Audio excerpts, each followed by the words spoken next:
दोस्तों, किसी भी देश को ताकतवर बनाने में उसके सभी डिफेंस फोर्सेस यानी जल, वायु और थल सेना का हाथ होता है और इन्हीं के दम पर कोई देश दुनिया में अपना वर्चस्व स्थापित करता है। अगर हम बात करें अपने देश भारत की, तो हमारे देश के पास इन फोर्सेस से भी बढ़कर कुछ ऐसी घातक और उन्नत स्पेशल फोर्सेस हैं जो किसी के नजर में आए बिना दुश्मनों और आतंकवादियों का खात्मा करने में माहिर है। यह स्पेशल फोर्सेस साल के 365 दिन और दिन के 24 घंटे अलर्ट पर रहती हैं और सिर्फ कुछ ही मिनटों में दुश्मनों के अचानक हुए हमले का जवाब देने में सक्षम होती हैं। दोस्तों, आज हम अपनी वीडियो में भारत के कुछ ऐसे स्पेशल फोर्सेस के बारे में बताने वाले हैं जिसके बारे में सुनकर आपका भी सीना गर्व से चौड़ा हो जाएगा। यकीन मानिए, इस वीडियो को पूरा देखने के बाद आपको भारतीय होने और भारतीय सेना पर गर्व जरूर होगा, तो आप इस वीडियो को अंत तक जरूर देखें। दोस्तों, पहला, मार्कोस कमांडो।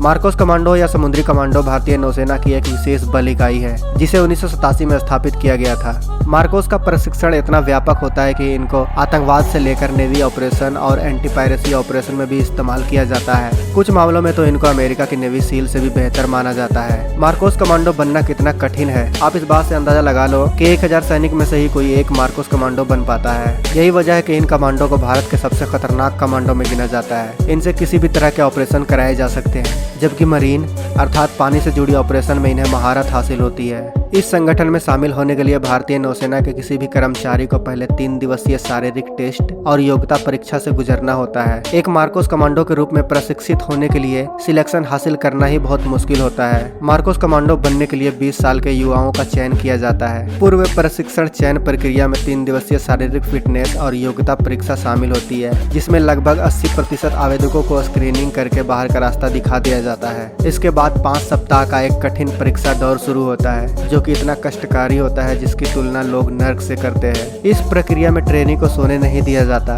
भूखा रखा जाता है और कठिन परिश्रम कराया जाता है। इस प्रक्रिया में अधिक लोग भाग जाते हैं और जो नहीं भागते उन्हीं को आगे की वास्तविक ट्रेनिंग के लिए चुना जाता है। आपको यह जानकर हैरानी होगी कि मार्कोस की वास्तविक ट्रेनिंग 3 साल की होती है। इस ट्रेनिंग में इनको जांघों तक कीचड़ में घुसकर 800 मीटर की दौड़ लगानी पड़ती है। इस दौरान इनके कंधे पर 25 किलो का वजन भी रखा जाता है। मार्कोस कमांडो को हर प्रकार के हथियार चलाना सिखाया जाता है, जिसमें धनुष, चाकू, स्नाइपर राइफल, हथगोले चलाना और खाली हाथ लड़ना भी शामिल है। सबसे ज्यादा चौंकाने वाली बात यह है दोस्तों कि इनको अपनी पहचान छिपाकर रखना होता है, यानी इन कमांडो के घर वालों को भी नहीं पता होता है कि यह कमांडो हैं। मार्कोस कमांडो मुख्य तौर पर समुद्र से जुड़े ऑपरेशन करते हैं, लेकिन जरूरत पड़ने पर यह आतंकवाद विरोधी, एंटी पायरेसी ऑपरेशन, समुद्री डकैती, समुद्री घुसपैठ को रोकना, बंधक लोगों का बचाव, हवाई जहाज अपहरण, रासायनिक हमलों आदि से निपटने के लिए भी तैयार किया जाता है। श्रीलंका में ऑपरेशन पवन में भारत के मार्कोस ने शांति सेना के तौर पर भाग लिया था। मार्कोस कमांडो ने श्रीलंका में LTTE के कब्जे वाले जाफना और त्रिकोमाली बंदरगाह को आजाद कराया था। इस ऑपरेशन में मार्कोस कमांडो 12 किलोमीटर समुद्र में पीठ पर विस्फोटक लाद कर गए और जाफना बंदरगाह को उड़ा दिया था। LTTE के जवाबी कार्रवाई में एक भी मार्कोस घायल तक नहीं हुआ था। वहीं मालदीव में ऑपरेशन कैक्टस के अंतर्गत मालदीव में सत्ता पलटने की आतंकियों की कोशिश को नाकाम किया था इन मार्कोस कमांडो ने।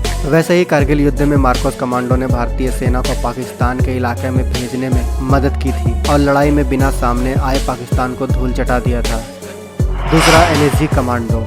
भारत के सबसे खतरनाक ब्लैक कैट कमांडो के बारे में आप में से सभी ने सुना ही होगा। प्रधानमंत्री से लेकर अन्य VVIP लोगों की सुरक्षा में ब्लैक कैट कमांडो को ही तैनात किया जाता है। इसके अलावा देश की सुरक्षा के लिए आतंकी हमले जैसे मुश्किल परिस्थिति में भी ब्लैक कैट कमांडो ही ऑपरेशन को अंजाम देते हैं। यह कमांडो सिर से लेकर पैर तक काले कपड़े में ढके रहते हैं, इसीलिए इन्हें ब्लैक कैट कमांडो कहा जाता है। नेशनल सिक्योरिटी गार्ड यानी NSG गृह मंत्रालय के तहत आने वाली 7 केंद्रीय सशस्त्र पुलिस बल में से एक है। हम आपको बता दें कि ब्लैक कैट कमांडो की सीधी भर्ती NSG में नहीं होती। इसकी ट्रेनिंग के लिए भारतीय सेना और अर्धसैनिक बलों के सर्वश्रेष्ठ जवानों को चुना जाता है। इसकी ट्रेनिंग बहुत कठिन होती है। बता दें कि NSG में चुने जाने वाले कमांडो में से 53% कमांडो भारतीय सेना से आते हैं, तो शेष 45% कमांडो CRPF, ITBP, RAS और BSF से आते हैं। एक कमांडो का चुनाव कई चरणों से होता है। सबसे पहले 1 हफ्ते की कठोर ट्रेनिंग दी जाती है। इस ट्रेनिंग में 80% सैनिक फेल हो जाते हैं और मात्र 15 से 20% सैनिक ही आखिरी दौड़ में पहुंचने में सफल हो पाते हैं। इसके बाद सफल हुए जवानों को 90 दिनों की कड़ी ट्रेनिंग दी जाती है। इसमें उन्हें हथियारों के साथ और बिना हथियारों के दुश्मनों के हमले से बचने और उन पर हमला करने की ट्रेनिंग दी जाती है।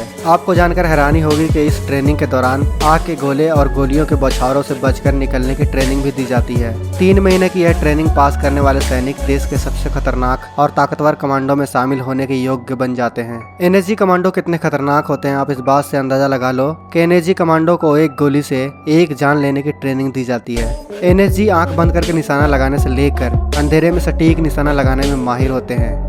एनएसजी कमांडो की सैलरी की बात करें तो इनकी सैलरी 84,000 से लेकर 2.5 लाख रुपए तक होती है। इसके अलावा इन्हें कई तरह के भत्ते और सुविधाएं भी दिए जाते हैं। बता दें कि सेना में कम से कम 10 साल काम करने के बाद ही एनएसजी ट्रेनिंग के लिए जाया जा सकता है।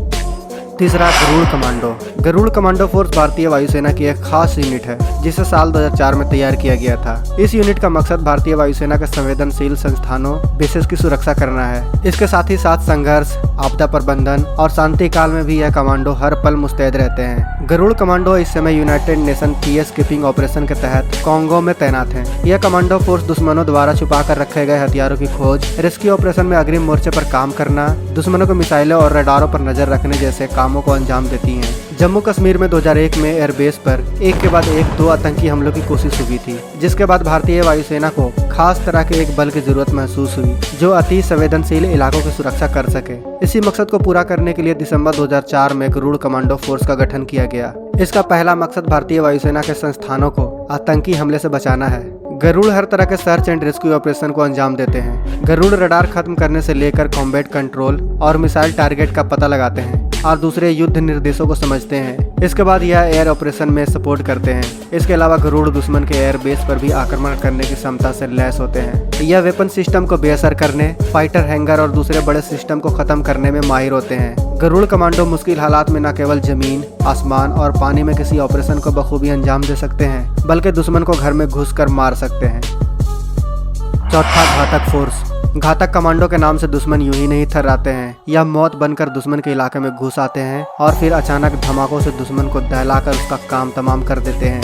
यह कमांडो स्पेशल ऑपरेशन करने के लिए ही तैयार किए जाते हैं। 2016 में हुए सर्जिकल स्ट्राइक में इनका बहुत बड़ा योगदान था। घातक प्लाटून या घातक कमांडो स्पेशल ऑपरेशन को अंजाम देने वाली भारतीय सेना की एक इन्फेंट्री प्लाटून है। इस तरह की एक प्लाटून भारतीय सेना की हर एक इन्फेंट्री बटालियन में होती है जो जरूरत पड़ने पर हर तरह के ऑपरेशन को अंजाम दे सकती है। घातक कमांडो मुख्य रूप से शॉक ट्रूप यानी दुश्मन को चौंका देने वाली टुकड़ी के रूप में काम करती है। इसके जवान बटालियन के सबसे अगली पंक्ति में तैनात रहते हैं। घातक प्लाटून में अमूमन 20 जवान होते हैं। इसमें एक कमांडिंग कैप्टन, 2 नॉन कमीशन अफसर, इसके अलावा मार्क्समैन, स्पाइटर जोड़े, लाइट मशीन गनर, मेडिक और रेडियो ऑपरेटर होते हैं। बाकी बचे सैनिक असाल्ट ट्रूप के तौर पर काम करते हैं। घातक का रोल ट्रूप के साथ दुश्मन के ठिकानों पर बटालियन की मदद के बिना हमला करना होता है। इसका ऑपरेशन रोल अमेरिका की scout sniper platoon, US marine की एसटीएफ प्लाटून और ब्रिटिश आर्मी की पेट्रोल्स प्लाटून की तरह ही होती है।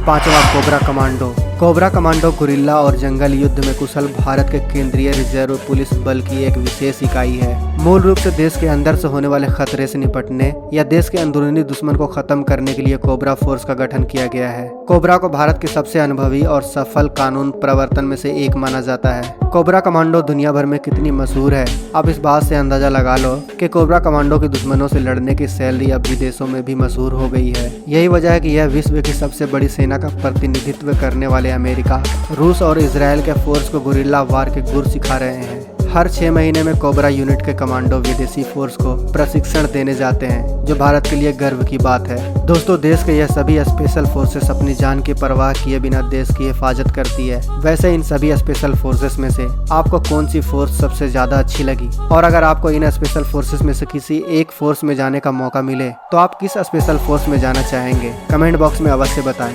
साथ ही अगर आपको अपने इस स्पेशल फोर्स के बारे में जानकर गर्व हुआ हो तो इस वीडियो को लाइक और अपने दोस्तों के साथ ज़्यादा से ज़्यादा शेयर करें ताकि हर भारतवासी इन कमांडो के बारे में जान सके। तो दोस्तों, मिलते हैं नेक्स्ट वीडियो में। तब तक आप अपना और अपनों का ख्याल रखें। जय हिंद, जय भारत।